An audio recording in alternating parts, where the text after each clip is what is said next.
out to you that you are here for the inaugural, the very first, the premiere of Coaching for a Change with Sankofa Leadership, and also for the official launch of our person-centered coaching toolkit. What do you all say? Let's go ahead and get started. How does that sound? Great, I told you to mute yourself, so of course you're responding, but I cannot hear you. All right, so let's do this.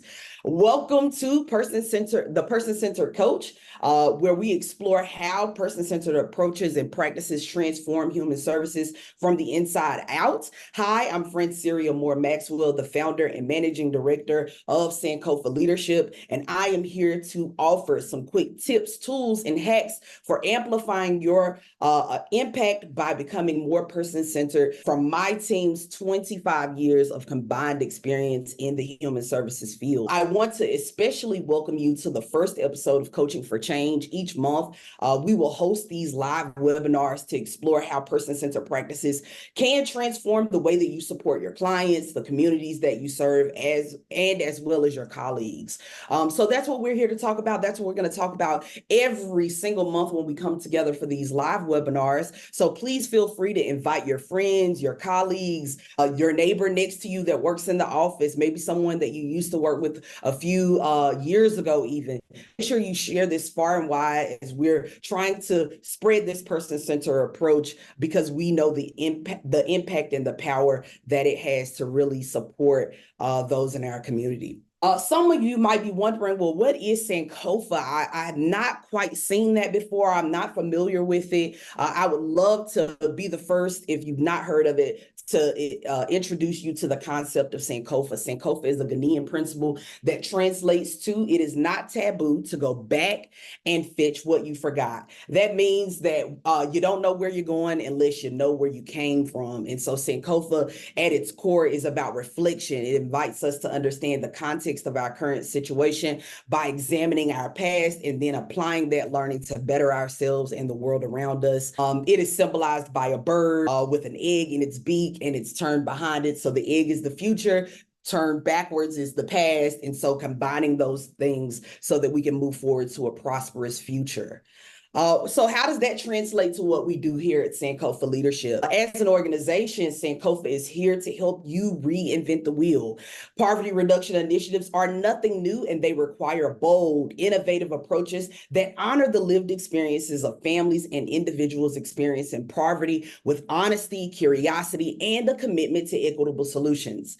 That's why we work with organizations nationwide to help them fully embrace a person-centered practice by equipping practitioners, leaders, and communities with tools to reimagine service delivery, placing the individuals that we serve at the heart of every initiative. And so the words on the screen are a very long, sophisticated way of saying that, but we are here to support organizations and practitioners, leaders alike, in shifting the way that they provide programs and services. As someone who's both received services and worked in human services, I can tell you that the linchpin, the thing that really makes it all come together, are the practitioners and the way that they deliver that care. And so that's what we're here to do. We have a little bit of time, and if you've ever experienced the seminar, workshop, or even me saying hello, I have a lot to say in a little bit of time, and so I want to be respectful of your time. Today, we're going to talk about the power of coaching. If you're wondering what we're here to talk about, we're here to talk about coaching and what it can do and how it can transform the way that you provide services in your community. We're also going to share some must-have person-centered techniques that you can begin to use right away. We're also going to go over our toolkit. Whoop, whoop. It's a big day for us here at Sankofa. We're excited to have our person-centered toolkit now available for us to use and to share with other folks. We'll do some tool demos, show you how you can use some of these tools and techniques for one of the phases. We won't go into all four today. We don't have the time, but we will share some tools that you can use and share those tools with you following this session. And then finally, we'll close everything up with a wrap up and some questions and answers answers. So that's what you can expect from us today. The only thing that I expect for you is try to take away 3 things, not the whole shebang. There are about 30 something slides. You don't need to memorize them all, but just commit that you're going to try to take away 3 things that you can use right now today to begin to transform your service delivery approach, or even the approach that you have with your colleagues and clients. All right, so let's jump in with a quick little icebreaker. I want to know, we're going to do some reverse brainstorming. I want you to imagine that someone needs directions to somewhere that they've never been in your city. Okay, maybe it's a popular spot and they've never been there before. You would think that it's pretty easy to find, but they've never been there. What would be the worst ways to help them find that location? You can put it in the chat box. You can speak out loud. What are some of the worst ways to give someone directions to a place that they've never been? Not being specific, telling them I've been there before, but I don't know how to get there. That's important. You know, sometimes we're just on autopilot. We just know how to go. We don't always know how to tell folks. Tell them only local landmarks, nicknames that they wouldn't recognize. Okay, that's a big one too. You know, you have to go over here by the blue store. And you're like, what's the blue store? You come to find out the blue store isn't even blue. It's like red or something.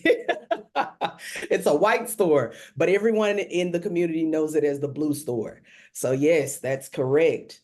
Someone said telling them it's really easy.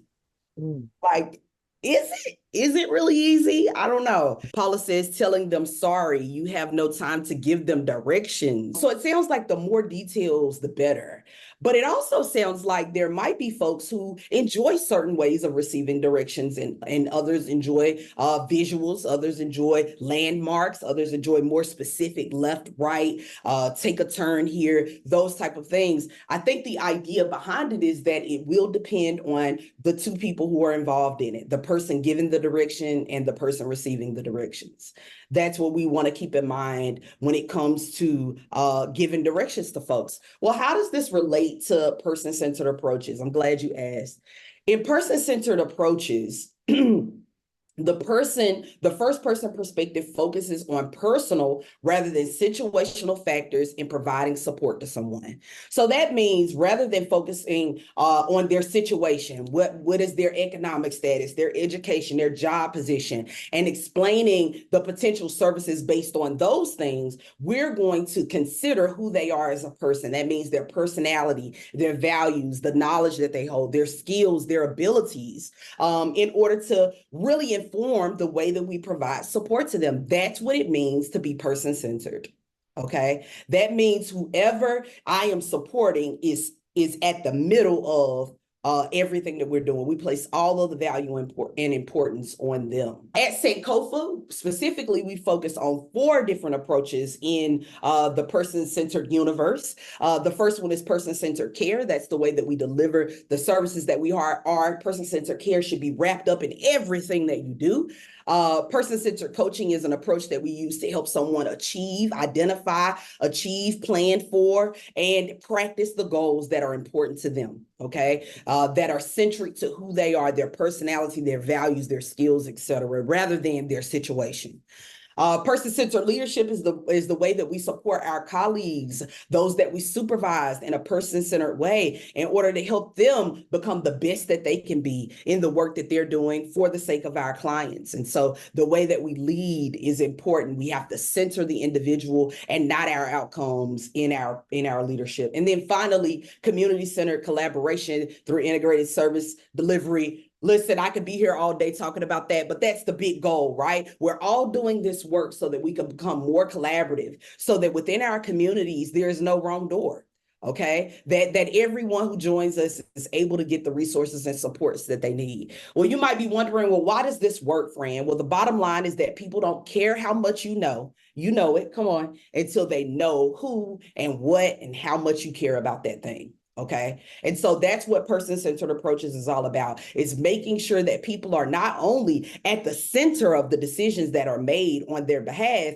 but also that they know that we genuinely care about who they are as a unique individual and person. All of these approaches are based in the idea of care, and that we are placing the value and importance on the person that we are supporting or serving. I'm sure that we in our society have moved around. We're hearing this language about centering, right? Like, how do I center myself? How do I center someone's needs? We talk about these things in a very pop culture language way, but I'm a words person. I like to break things down. I want to understand, well, why are we using that word in the way that we're using it? And if there's a way to center a person, then there must be a way to decenter myself. Okay. And as a practitioner over the last 18 years, I can say that one of the biggest challenges in decentering ourselves as practitioners is because we don't know how to center ourselves intentionally. So before I go into what it's like or how we can decenter ourselves, I want to let you know as a practitioner, doing this work becomes basically impossible unless you create practices that align with principles of self-care. This is heavy work. This is challenging work. This is work where we listen to people's deepest, darkest challenges, the things that are really keeping them awake at night. And so in order to not be sucked in by feeling like I don't have the resources that can support someone, I don't have what it takes to really answer this, I sank onto my couch many nights after a long day of listening to people tell me how they can't pay their rent and they have eviction notices and they're living in their cars and they're in an unhealthy relationship. I would take the weight of that home with me every day. I know that many of you might be able to relate to that. Having more problems than you have resources to actually support someone is weighty. And so it's important that we remind ourselves as practitioners to find the methods, to find the means that you need in order to center yourself at the appropriate times.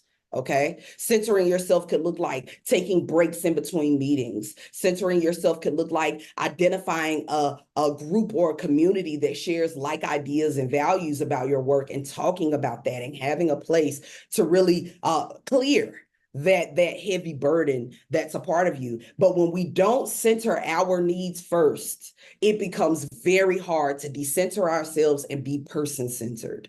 Okay. And so kind of the prerequisite for doing this person-centered approach is that you first see yourself as a person and you treat yourself with respect, dignity, and trust. Respect that you have boundaries. Know that you are a person who is worth dignity. You have dignity. You have agency. Okay. And that at its core, none of this gets done if you're not taken care of. Okay. And so dignity, respect, and love for yourself is the first step in being able to decenter yourself. Put yourself in the center so that eventually you feel filled up enough in order to put someone else there. Okay. So let's talk about decentering. Decentering is the process of observing your own thoughts and feelings from a distance and separate from the exact moment, this same present moment, in order to be non-judgmental in how I feel. Okay. It's real-time reflection.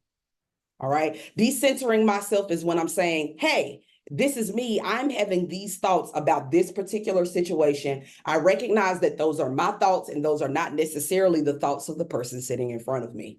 Okay. Effectively decentering is how we step back and we observe what we're feeling from a wider, more inclusive lens. Okay. It allows someone else to step into the middle because I'm aware of what I am thinking and experiencing and how that might be different from the person who's at the center, the person we're giving the attention to. So how do we do this? How can we decenter intentionally? I'd like to offer these 6 things to kind of help jumpstart you decentering. The first one is listen to understand and suspend your judgment. All right. If you're anything like me, you've been in this work for a while. Sometimes familiarity is your biggest pitfall. It can be one of the biggest blind spots. Okay. If I've heard this story before, I've heard it a million times. And so we want to make sure when we're decentering ourselves that we're listening to truly understand the experience of that unique individual who we've never met sometimes and who we'll never meet again. I don't know if anyone out there, please feel free to put it in the chat box if you've ever had an experience where someone started talking and reminds you of yourself, reminds you of something you've gone through.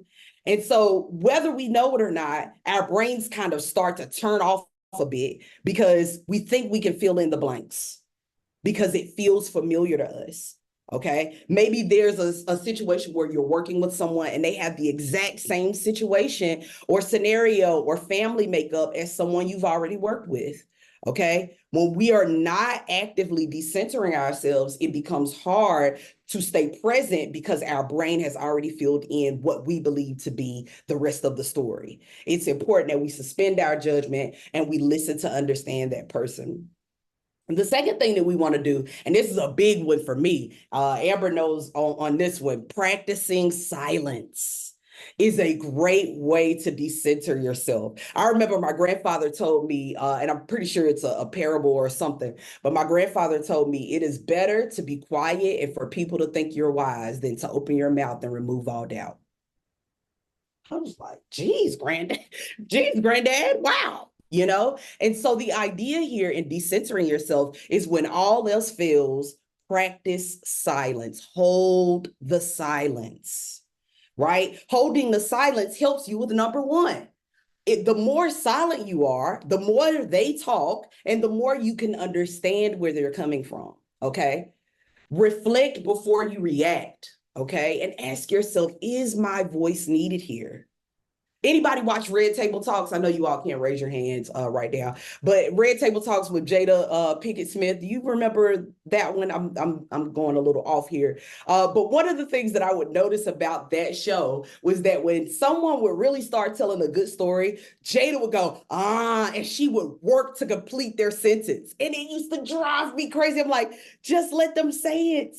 And she would do it every time because she would be so drawn in to the conversation. Well, we do those type of things when we have not intentionally decentered ourselves. Even trying to finish someone's sentence is you breaking into their attempt to express outwardly what they feel internally. Okay. And so we do that again out of familiarity. One of the practices that I use to help me practice silence, because my default is to talk, my default is to comfort, my default is to show that I understand where you're coming from, is I literally sit on my hands. If you haven't noticed the whole time I've been talking, what have you seen? You've seen my hands. I'm a hand talker. Despite the best college professors, best speech classes in college, I have always spoken with my hands. It is my type of expression. And so I figured out a hack for myself that if I want to be quiet, then one of the best things I can do is sit on my hands, because my brain wants to bring my hands out and go, now that you say it. But if my hands are there, then it causes a little delay for me to think, is my voice needed? Is this something that's important? Is it better for me to just hold the silence so that they can process? Okay. I'll also say, as a practitioner, one of the worst things, if you feel that you don't have the resources that someone needs, if you don't feel that you could be valuable in their situation, is to just do a lot of talking to fill the space, because it feels awkward to hold the silence. In order to decenter yourself, I would encourage you to get comfortable with the silence. You never know whether or not someone has the opportunity throughout their life to be asked a question and then given the silent space to reflect on it. That is a lot of what Sankofa is about, is reflection. Okay. And so in decentering yourself, you're making space for someone to reflect, for someone to take a pause and really more deeply consider what their answer and response might be. Okay. And so I'll suggest sitting on your hands for about 8 seconds. 8 seconds of silence it gets a little awkward, but I just give a good 1 Mississippi, 2 Mississippi, okay? And I sit on my hands just to make sure. And normally right around the 6 or 7 second mark, an epiphany pops up for the participant and they're able to move forward and share more with us. If they're not, then we move forward in the conversation. But holding the silence and practicing that silence is really important as you decenter yourself. That silence creates space, as I said, and so that gives you the opportunity to pass the mic. Okay, pass the mic, bring them into the conversation, put them at the center of that conversation, ask what their opinions are. Okay, make it known that this is an opportunity for them to lead the conversation. That leads to our next one, which is ask open-ended questions rather than leading questions. Okay, let's not get stuck on those demographic questions. Where are you from? What do you want? What do you do? And let's ask those more open-ended questions that lead to that reflection, that lead to the deeper thinking. Okay, these are curious questions. I'm asking these questions out of curiosity, not judgment. Judgment is about being nosy. You know, I want to know so that I can judge it for right or wrong, good or bad, up or down. Okay, you're smart or not smart, you're wise or not wise. That's what judgmental questions are about. Nosy questions are about that. Curious questions are simply, I want to know to understand you more deeply. I want to know. Okay. And so we also talk about powerful questions. We won't get into that now. Powerful questions are just a little bit different. Powerful questions are questions that are impactful because they cause the person to do deep reflection into what they want, who they are, where they're going, etc. Okay. But we can just ask open-ended questions and that'll begin to change the direction of the conversation. It begins to decenter us by asking those open-ended questions. They are in control. The next one is sitting in discomfort. My. That can be tough. If anyone in here is a fixer, anyone here with us a fixer? Any fixers in here? Anyone who someone comes to you with an issue and it just burns your grits to listen to them talk about this issue and you see a clear solution right there. And if only they let you say it, you could solve all of their problems in about 30 seconds. I know I'm not the only one who's had to deal with that. I'm just going to imagine that you all are raising your imaginary hands. Maybe you could put it in a chat box or something like that. But the idea here is that you want to sit in the discomfort. And sometimes the discomfort might be that you think you know the answer. Okay. In order to decenter yourself, you have to be willing to sit in that discomfort. Why? You're sitting in that in order to listen. You're sitting in that in order to provide space. You're sitting in that in order to give them space to reflect in that silence. Okay. And so in order to decenter yourself, you have to be willing to not do the things that make you feel comfortable. In the example of the Red Table Talks, for Jada, it might be finishing someone's sentences. Okay. For me, it would be offering an immediate solution to something that a person is really grappling with. Okay. Absolutely. Sometimes it's easier said than done, and it is a practice. I want to remind us that these are not things that you could just settings in your phone that you could just go in your phone and, well, now I'm going to decenter myself and I'm going to hold the silence and you click off all of the toggles of all the things you don't want to do. It doesn't work like that. These are practices. This is the way that we've been showing up our entire careers. And now we have to do intentional things like sitting on our hands. Okay. Like not assuming that because we've heard of someone with a similar situation, we know exactly what they're going to need and want. All right. These are things that we have to be intentional about practicing and pulling into our daily work. Okay. This is our daily work, being willing to sit in whatever that discomfort is. And then the last thing that I'd offer for decentering yourself is to stop derailing the conversation. Okay. We have to stop doing that in order to center ourselves. Our agenda, decenter ourselves, our agenda cannot be centric. It could be a part of the agenda, but it cannot be centric in what we do and how we get there. If I am truly going to decenter myself in order to center someone else, to be more person-centered. Okay, derailing the conversation looks like, and I'm guilty of this one, giving someone an example of a time that I've gone through what they've gone through from my own life. Anybody do that? Right? We're trying to show that we get it. We're trying to show that we have empathy and sympathy, but we're derailing the conversation. Great intention, but we're derailing. Your tone can derail the conversation, right? Asking someone why in a certain tone can cause someone to become defensive. What do you mean why? Because I'm grown. I can do what I want to do, right? I've definitely gotten that response before. Policing, wondering, well, why did you do it this way? Why didn't you do it that way? Let's go over here. Let's not go over there. Or even being fragile. Okay, now let me talk about the fragile thing. I had a situation where I thought that I was really helping someone, and I went and got them a job that they did not ask me to get. And all they had to do was go to the interview, and they told me respectfully, I don't want to go because I'm going to do gig work so that I could be more available for my family. Anybody know my little ego was torn up? I was ready to get a gold star for Fran for going and solving something that you said was a major issue. My ego was fragile when you told me no. And I could have at that moment derailed the entire session by getting more deep into, well, why not? What's going on? Well, why don't we want to do this? Why don't we want to do that? Okay. The answer is yes or no. I want it or I don't want it. Why? Because the things that they want and value are always centered to this conversation. If it comes up that they don't want it, they don't want to go in that direction, then I cannot derail, or I should not derail the conversation in order to go in a direction that I feel more comfortable with.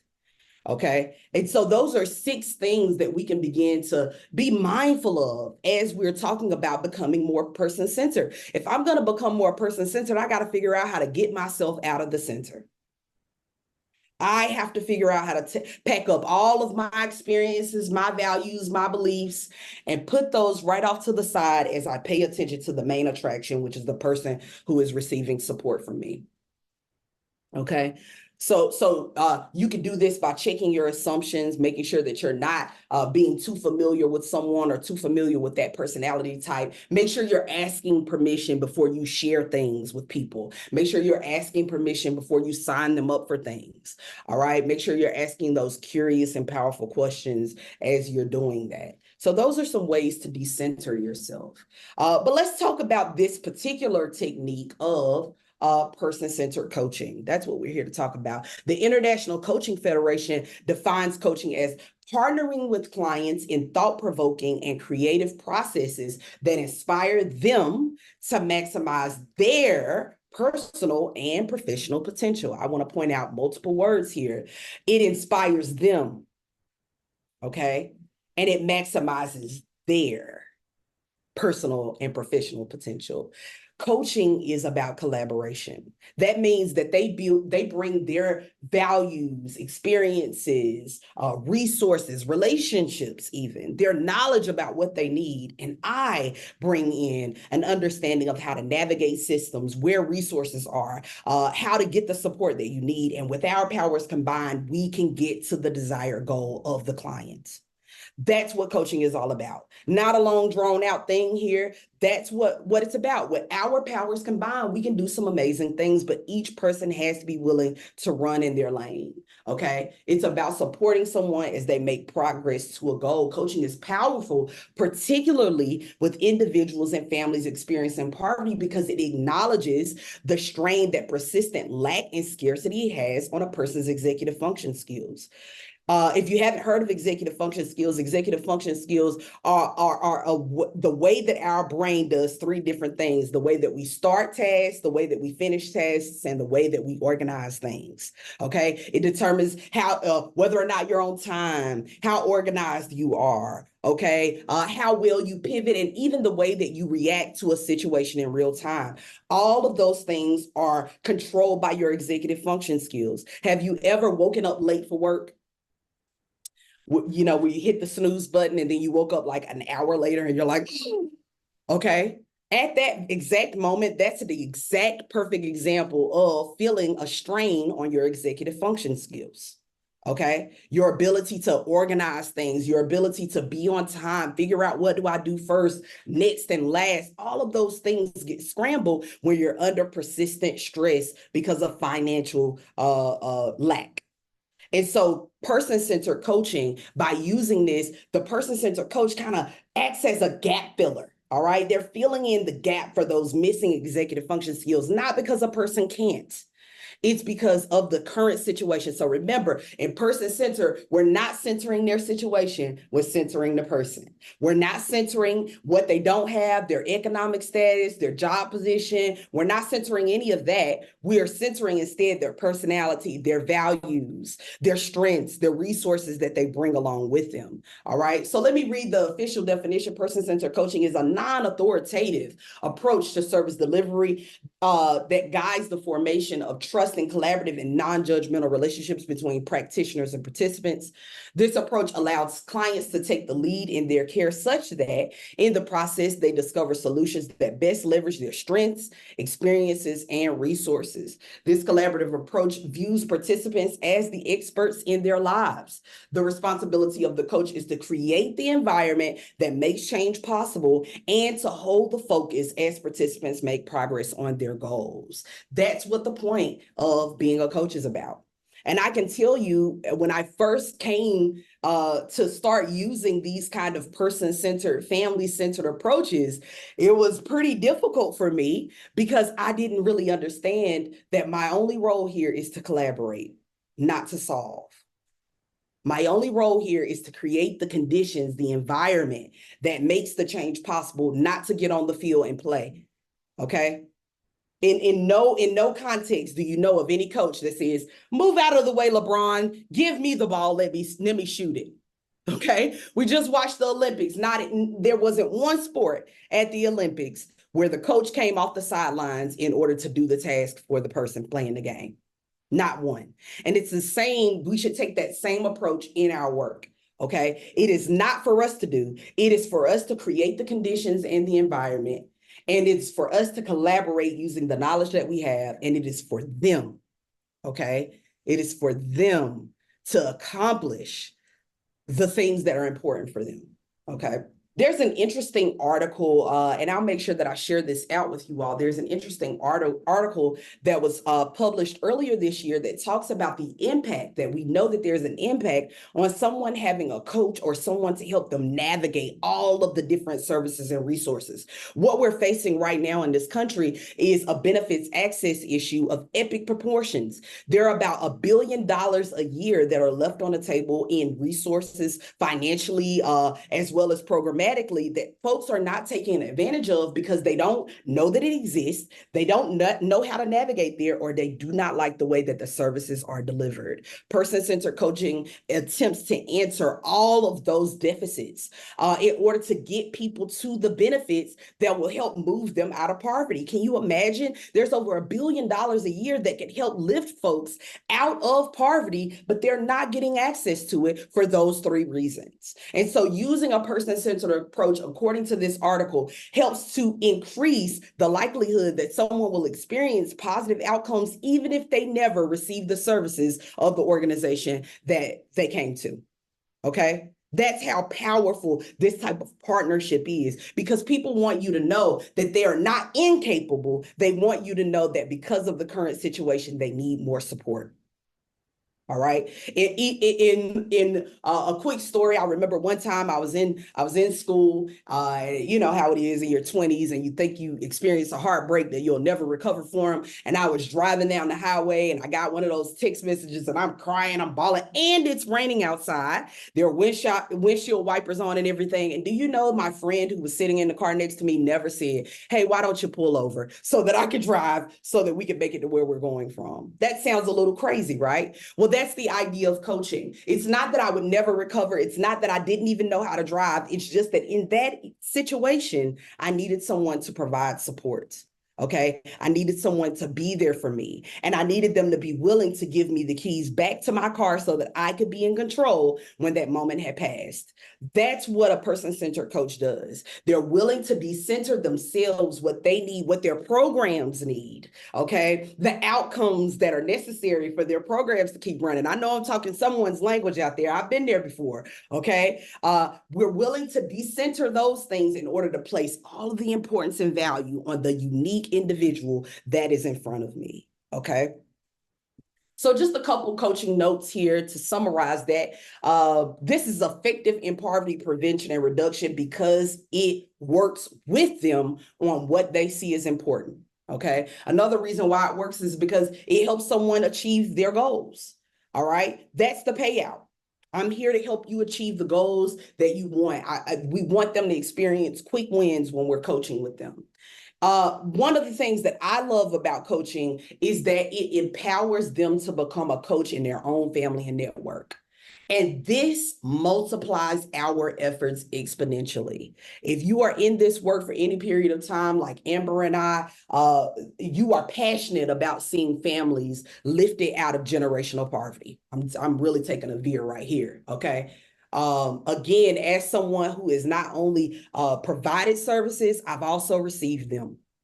Okay. I've received them as a single parent. I adopted my daughter and I needed support with childcare. And I had to go through that system in order to get childcare support with a full-time job and all of the things. Okay. I am passionate about transforming our communities through this approach, and not just for those that come into our offices. but for those that we will never see. And if we can equip our families, and we can equip our participants with the tools and techniques to collaborate with their own family unit, wow, we can do amazing things. This is what we mean by two-generational work. Our definition of two-generational work at Sankofa is not that we will make an impact, but that the families and the people that we support will take what we've given them and make an impact on their family. Because of that, Sankofa is currently in the process of creating a toolkit for families to support them in having conversations with one another about what their goals are, okay? So that they can become coaches to their family and network. All right. And then it works because people need to be cared for. All right. Now, I've already told you about the report about the impact of having empathy and connection in service delivery and navigation. It has an impact even if the person never participates in the programs and services that you offer. You working with them and delivering your services through empathy and with a genuine human connection automatically shows positive outcomes. Let's talk about the framework. And I know someone's like, oh my God, a framework. I know. But trust me, I'm gonna give you something that I think will be helpful for you. A framework is like a skeleton. It provides a basic structure that shapes and supports the details around it. So that's all it is, okay? It's just a way of us talking about it. Having a framework is helpful because it gives you clear, simplified guide to follow, ensuring that you cover all the necessary aspects without getting bogged down in the complex details or jargon. Having this sort of cheat code provides you with clarity and makes it easier for you to deliver services with equity and to do it effectively. In Sankofa's person-centered coaching framework, as I said, it's based on a two-generational approach and the principles of that. And we're here to support the individual through goal setting, goal discovery, planning, and practice. That's what we're there to do. And so the person comes in, we're going to work with them to discover what their goals are. We're going to establish that coaching relationship. And then they enter this cycle of goal planning, goal practice, and goal discovery. And they just keep going around and around in this circle here. And who's at the center throughout the whole time? The client is. Not our outcomes, not our resources, not our sign-in sheets, but the client is at the center of everything that we do in this framework. We are gonna just do an overview of the 4 phases of this framework, but we're going to really zero in on goal discovery. I hope that you'll join us next month when we'll go over establishing the coaching relationship and the other phases. But goal discovery starts out by the coach is helping to identify with the participants their strengths, current situation, and the potential barriers forming the foundation of their collaborative work. Goal discovery, we need to know if there's a there. That's what we're all here for, okay? Is there something that you want to work on that's long-term, or do you have immediate needs that we need to address? Simple Maslow's here. Until we've taken care of those basic needs, us really getting toward those transformative goals, those goals that help lift folks out of poverty and all of that aspirational stuff we want to do, we have to make sure that those basic needs are taken care of. In order to have a clear picture of that, we need to do some goal discovery. After we do goal discovery, we don't just assume that everyone wants to be coached. What do? We ask permission. That means we are establishing a coaching relationship. I'm telling them what I can do to help them. I'm describing to them what they would need to do in order for us to have a solid coaching relationship. And then ultimately the client gets to make the choice. And they may or may not agree to do this coaching thing with you, but you have to have their permission before you coach someone. All right. I grew up in a house with a therapist. My mom is a therapist. And I remember many times realizing that I thought that she was just asking me about my day, but really she was kind of doing her little therapy thing on me. And I didn't really like the way it felt, you know. I didn't like how it felt, Amber. And no one asked my permission if I wanted to go deeper into those things. And so it's important that we don't assume that just because it's good, it's the right kind of good for them at this time. And we have to bring clients along. This is a part of being trauma informed in our approach, is that they have choice. Okay. The next thing we do after we've established the coaching relationship, we know what roles they're going to play. We know what role we're going to play. We now do goal planning. I like to call this clearing the runway. We want them to have a clear takeoff. And so we're clearing the runway. We're doing this goal planning. We're really laying it out. We have some amazing tools that help people lay out what their plan is and how they're going to get there. And then finally, we get into goal practice. That is where we're doing the thing. Okay, they're out there in the real world and they're working on it and working on it. And one of the things that we like to encourage folks to do in this framework is to keep the focus on what they're working on at that time. When you've been experiencing persistent lack and poverty, one of the responses that often comes up is if one thing goes wrong, we abort, we move on, we stop doing that thing. Well, in coaching, we are creating the conditions that make change possible. And one of those things is some stick-to-itness. Okay. We want to set the expectation that things are not going to go exactly how we wrote it on this planning document all the time. Sometimes it will, sometimes it won't.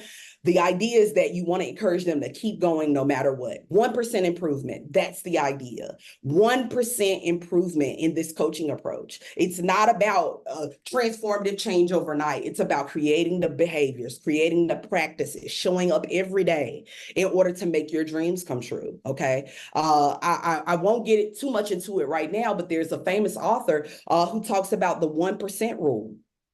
And in the 1% rule, the idea is that we need to work every day to be 1% better. And that if you do that, you'll be 36,000 times more better than you were at the beginning of the year.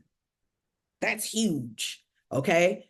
All right? The way that you turn a ship is not the same way that you turn a sports car. Look at people's lives as a ship. They have folks that are on it. They have family and friends that they need to consider. They have histories that come along with them. They have experiences and fears. This is a ship that you're dealing with, not a sports car. And so if we want to help people make that turn, we need to be prepared for just doing 1% every single day to help move them forward. And that's the idea of this framework. So as I said, we're going to zoom in on the first phase, which is goal discovery. And in our future sessions, we'll continue on through the rest of the phases. But as I said, goal discovery is about realizing if there is a there. Okay. In this phase, we are working to identify and clarify what the client would like to see changed in their life. Often we start with a broad view of their life as it is currently, and then over time, we narrow in toward a possible direction for our collaborative work. So like I said, we want to kind of know ahead of time, are there immediate needs that might impede this person from continuing to make progress? So yes, you might be an education program and they want to go back to get their GED, but if they're telling you that they don't have somewhere to lay their head at night, how many of you know that it's going to be kind of a bit more difficult for them to actually get progress and sustain that progress in the goal that they have? So goal discovery is just really about checking the current landscape of their life, okay? Not for the sake of judgment, but for the sake of planning, which will come next, okay? Before we can plan and practice, we have to discover. This isn't just about identifying a goal, but it's also about understanding their social circle and how that might impact the way that they pursue goals, and also barriers that could get in the way, and figuring out if there's a way for us to resolve those. And so I like to say we start wide in order to get narrow. And so it is my honor to introduce you to a few of the tools that are included in the goal discovery phase in our toolkit. The first thing we have is a goal planning coaching notes page. This is used during your initial meeting and intake with the participant to establish the focus of the work that you're going to be doing together. One of the core skills is holding the focus. Well, I can't hold the focus if I never know what it is. Anybody know that? Okay, if I never know what we're here to talk about and what you're here to do, I can't help you stay focused on it. And so this coaching notes document is just a way to guide the conversation, support the conversation. We want to make sure we checked in with them in a meaningful way. How are you doing? How's your family doing? What's going well for you? What's going on? How are you? If you've seen this person before, maybe bring up something that they've talked about previously. All right. Then we want to establish the focus. What feels important for us to focus on today? That's my favorite question. A little cheat code right there. I don't bog my mind down with trying to figure out another question. That's my go-to question. Amber has another go-to question. You should come up with what your go-to question is for establishing the focus and getting your coaching session started. Okay. What feels important for us to focus on today? Why do I like that question? Because it's open-ended. It doesn't assume that I know the answers. Okay. And it puts them in control. Oh, balloons. Okay. You have to establish that focus. And so, like I said, I don't wreck my brain trying to come up with creative ways to ask that question. I'm like Steve Jobs when it comes to the black turtleneck. I don't even think about it. I just go to the closet, pull it out, put it on. That's a part of making it a practice for you. And then you can make notes about what's going on in the session. One thing I do want to kind of cheat ahead and talk about is in coaching, in person-centered coaching, it is not just about giving the participant a list of things to do. So while we're having this session, I'm listening about things that they're going to do and next steps, but I'm also thinking about tasks and things that I can do in between meetings in order to support that person. Here's a tip for you. Never end a coaching session without identifying things that you can do to support that client and writing them down for them to see. Here's why. The main reason why is because it gets immediate buy-in. If I've been looking for an after-school program that is affordable for my child, and my coach says, hey, at our next meeting, when you come back, I'm going to have a list of those programs, am I more likely to continue to engage in this relationship? Yes. Okay. Or maybe you're like me. Maybe you've been a part of programs where people are super focused on whatever your incentives are. Maybe you give gift cards or transportation or bus passes or meals or whatever it is that you do. And you might be going, well, I feel like they're just coming for the thing and they're not coming for the transformative work that we could do. One of the ways that you can begin to switch that is to take on tasks from their to-do list and put them on yours. Okay, now you've made yourself a partner with them. Okay, you're not just loading them down with things that they need to do. You're showing that you're in the work with them. Okay, another cheat code is at the beginning of the conversation, after I establish the focus, you want to know the next thing I do? Amber knows. The next thing I do is I ask them, when is the next time we're going to meet? Because everything that we talk about from here on out is about what can be done between this meeting and the next. Why? That's important because when you're dealing with strained executive function skills, my ability to think 3, 4, 5 months down the line, it's not there. Not that I can't, it's just that I don't have the capacity to right now. My life can be completely different in 3 weeks. Okay. And so I start with, when are we going to meet again? And everything that goes on these next steps and follow-ups is what can happen between now and that next date. We're not going wide. We're not doing 3 months. We're not doing 6 months. We're doing between now and the next meeting. Okay. We're putting that context there. You can feel free to add this into whatever intake paperwork you have. You can make your own version of it, but there should be some kind of document, some kind of format that you're following to keep you on track during meetings. This will keep you from centering yourself, the things you're worried about, and keeping the focus on the participant that is in front of you. Another tool that we use to get this wide picture of someone is the Wheel of Life. This is a very, very, very popular tool in coaching. Some of you may have heard of it already. The Wheel of Life is a tool that supports conversation. I just want to pull over right here and say that all of the tools that we're giving you are not like magical worksheets where it's like, if I complete this thing, I've coached. That's not true. As amazing as these tools are simply here to help support and guide collaborative person-centered conversation. Nothing more, nothing less. Okay. All right. And so the tool is there to help you facilitate a conversation. That's what the idea is. The tool itself doesn't have any power. The tool is there to support you as a person who's practicing being person-centered. Okay. So the Wheel of Life is great because it takes these 8 domains in a person's life, and it asks them to just right now, in this moment, give me a snapshot. Tell me where you are as it relates to your career, education, your health, your relationships with your family and friends, your finances, your children, your basic needs, your legal situation. We have partners who change these different areas up to match the needs of their communities. We have one partner who switched legal for immigration because their community deals with that often, and that's something that they need to know as they're starting to set up working with someone. And so what the person does is take a look at this wheel, and on a scale of 1 to 10, they judge how satisfied they are in that area. Okay. It's an important time for reflection, because for some of your participants, they may have never had someone pause and say, let's reflect. Sometimes you can be caught up in the day-to-day and you don't realize the areas of strength that you have. This Wheel of Life helps them to highlight those things, okay?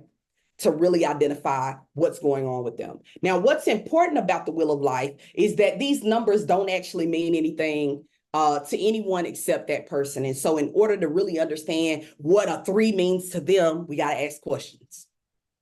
I remember one time I was helping a participant, and she came in and she wanted me to do some help with her on her budget. And we did the Wheel of Life to start out.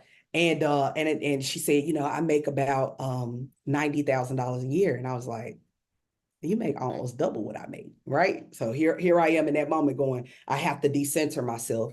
But I'm like, you make a lot of money. Like, what's the problem? She said, well, I found out that the men who work in this same position in my department make about $30,000 to $40,000 more than me.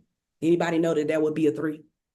I would also put a 3. All right. So it's not important about what my context is. $90,000 for me at that time would have been like a 12. It would have been a 15. Like, woo, I'm off of the charts in happiness when it comes to that. But for that particular participant, because she knew she should be making more money, she was not satisfied with that salary. And I understood why, because I asked more questions, because I got curious about it.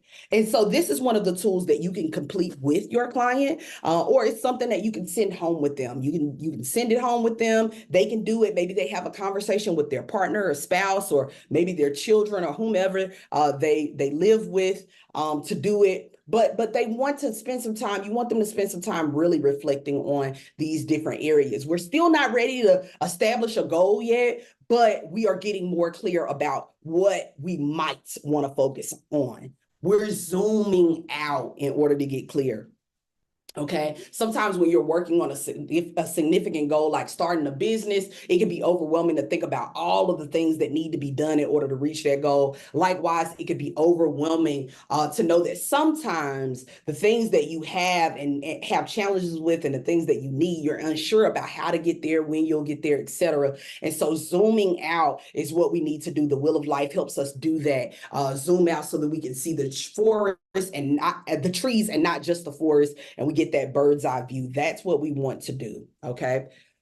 Using the tool can also help people who have different types of processors, Maybe you're dealing with folks who aren't so much words people. Maybe they're more visual people. Maybe it helps them to see the Wheel of Life, helps them to see their life in terms of this wheel. I can ask things like, how smooth would your ride be? What are the areas that you can leverage for more support? Okay. We would talk through this tool. So again, it's not just about them coloring in and shading in. It's about us using this as a way to have more conversation. Rather than saying, are you happy with your finances? Yes. Are you happy with your job? No. Okay. This opens us up to have more of a conversation. Well, what would a 10 be? How would that feel to you? Okay. Facilitating these types of curious conversations takes the pressure off of the participants' executive function skills that are already strained. It takes the pressure off of your executive function skills more than likely. Okay. As a practitioner. And so that's what we're doing when we're doing this Wheel of Life. Okay, we're going to make sure you get a copy of this as well.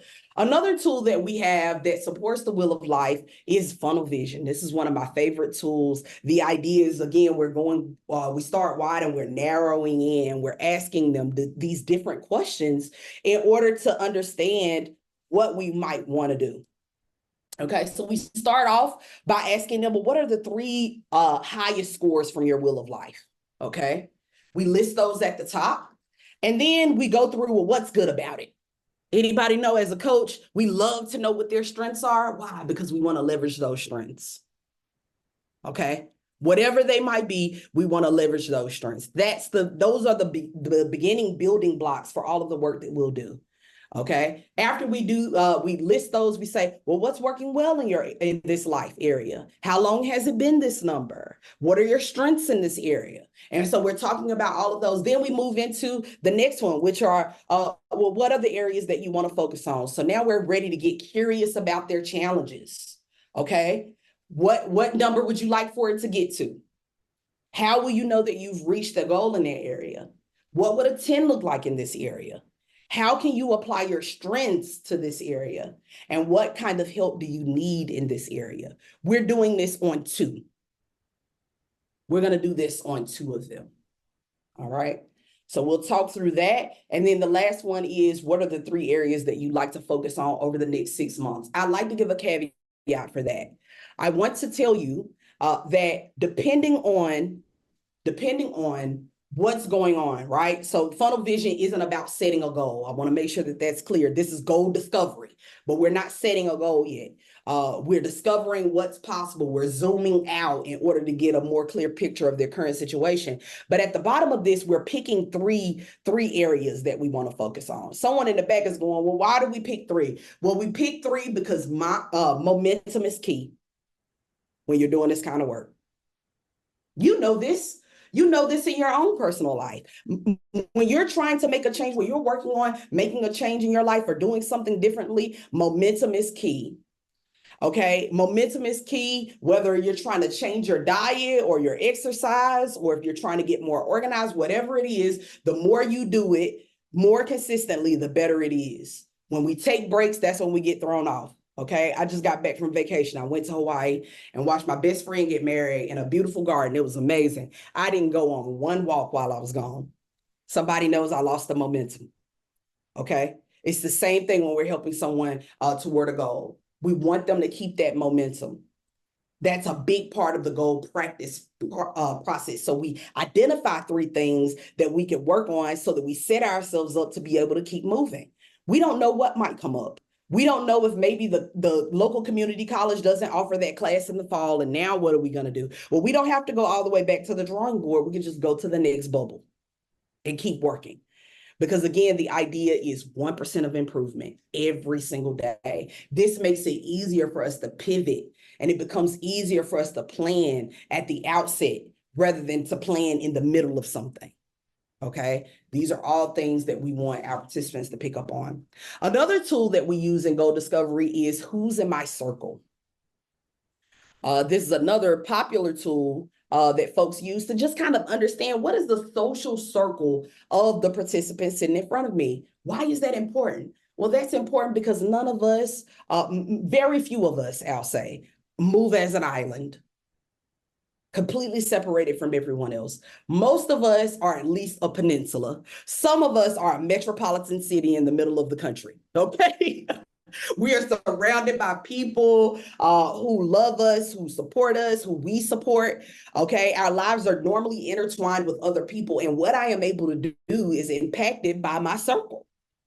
Okay. And so having an understanding of who's in their circle is not only for you, but it's also for the participant.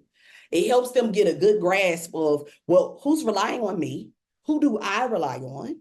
Okay. Where are some of the areas where I might need to reallocate some of my energy? Okay. And what are the things I need to be aware of as I am planning how I'm going to accomplish my goals? Okay. And so if we know that this person is a single parent and there's no one else who can pick their children up from school, then we're not going to pick jobs for them to apply to that will put them in a situation where they're not able to do that. Okay. And so the who's in my circle is about understanding the context of this person's life. We are here to center the person. That's why they're in the middle. And then we need to understand the other players that come along with this person, okay, in the way that we think about and plan for their future. All right. So those are the tools that we have for goal discovery. There are 7, we call them the set 7. There are 7 tools throughout our entire toolkit. Our toolkit is essentially a conversation guide that can help guide you through a conversation to discover a person's goal, plan for it, and set you up to practice in a 1-hour conversation. Why a 1-hour conversation? Because typically that's about how long we have to work with someone. But you can feel free to use these tools in any way that you like. You may decide in one session that you're going to use 1 or 2 of them, and then when they come back for the next one, you'll do it. But if you'd like to do it in a 1-hour format, we do give you a timed guide that you could follow in order to get that done in that conversation. As I said, in future episodes, we're going to go deeper into the other phases and the tools that go along with those. So please make sure that you register to join us for that. I just like to wrap things up with a pretty bow. Who says in our work you can't wrap things up with a pretty bow? I love it. I think that we deserve it. We work hard. So here's my pretty bow. Out with the golden rule. That's what I'm here to tell you today about person-centered approaches. We are out with the golden rule. The rule to follow is the platinum rule. In his book, The Art of People, David Kirpin says the golden rule is outdated. We can no longer think of our work in terms of the way that we want to be treated. Instead, we need to think in terms of the platinum rule. Anyone ever heard of the platinum rule? Put it in the chat if you have. We would love to know if you've ever heard of the platinum rule. But for those that have not, the platinum rule says that we should be treating people the way that they want to be treated. Ooh, okay? That's the platinum rule, is that you treat people the way that they want to be treated. To do this, it inherently requires that you care about the person enough to learn how they want to be treated and how they want to be supported. Okay, so at its core, in order to be person-centered in your approaches, you have to, at the very minimum, be curious about what that person wants in order to treat them the way that they want to be treated. It's not just good enough to treat people the way that you want to be treated. All right, that's my pretty bow. That's the reminder. Let the way that they want to be treated be the compass that guides the work that you do. And I guarantee you, you will experience transformation, not only in your clients, but in yourself as well. In closing, I'll tell you that the most wonderful, impactful work that I've ever done that has ruined my life is this right here: becoming more person-centered in my approaches to leadership, becoming more person-centered in my approach to care, my approach to parenting, my approach to everything, being a neighbor. Being more person-centered has ruined my life in the most beautiful ways, because it requires me to be curious about the person that I'm interacting with. It requires me to decenter myself at the appropriate times in order to make space for someone else. And so what we're here to do at Sankofa is to support you and encourage you and inspire you to do this in your own life. That's all we have for this session. We would love to open it. All right. Well, if there are no other questions or comments, I'd like to invite you to connect with us. Thank you for joining us for this episode. Please join us next month as we continue to explore ways to improve our service delivery methods and strategies to become more person-centered through care, coaching, leadership, and community collaboration. And of course, if you have any questions about our coaching training programs, or if you'd like to sign up for our newsletter or get more resources, please visit our website at sankofaleadership.com. You can sign up for our newsletter there. You can also join us for our upcoming Introduction to Person-Centered Coaching cohort that begins on October 16th. It'll run 90 minutes for 6 weeks, and we'll go through all of the tools, the toolkit, techniques, coaching skills, all kinds of fun stuff in a cohort. If you're interested in that, please reach out to us. And if you'd like to learn more about our learning experiences surrounding person-centered approaches, please reach out to us at hello@sankofaleadership.com. Thank you so much, everyone, for joining us. We can't thank you enough for being here for our very first episode of that. But thank you, everyone, for your time. And I hope that you enjoy the rest of your day and week. Thanks, everyone. Thank you.